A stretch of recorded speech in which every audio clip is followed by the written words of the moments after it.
the HellFighter light, which is our crew serve weapon light for the 50 caliber machine gun, came out of the ideas that some guys had, and they showed it to us as operators.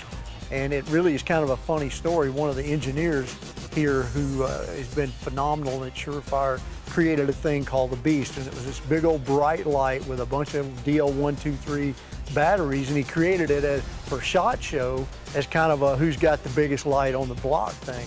Well, we were at SHOT Show as a Force Mod guy, we were there, and the guy that ran the Force Mod shop took that light back with him, and literally we were standing around one night on the range messing around, just playing with this light. No kidding, we were out there training, and we were trying to figure out what in the world, what possible use could we make of this big old honking light.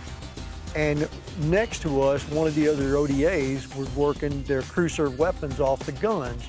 And one of them came over and said, hey, let me borrow that and put it on my 50. And we all got a laugh out of it for just a second. And then we stopped and paused and went, what about that? What if we were to? And that was the genesis we contacted SureFire. We said, hey, you remember that big? And they were like, yeah. And we had this idea.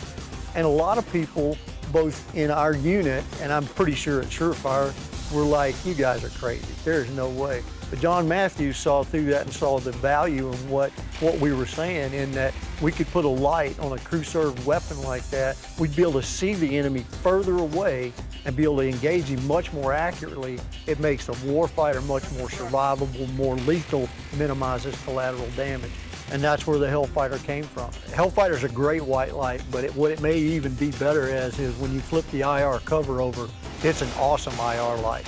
We've had stories with people using HellFighters in Iraq, running down the roads under IR and using them to spot IEDs or white light. It dovetails right into our the military doctrine of fight at night and own the night with the technology.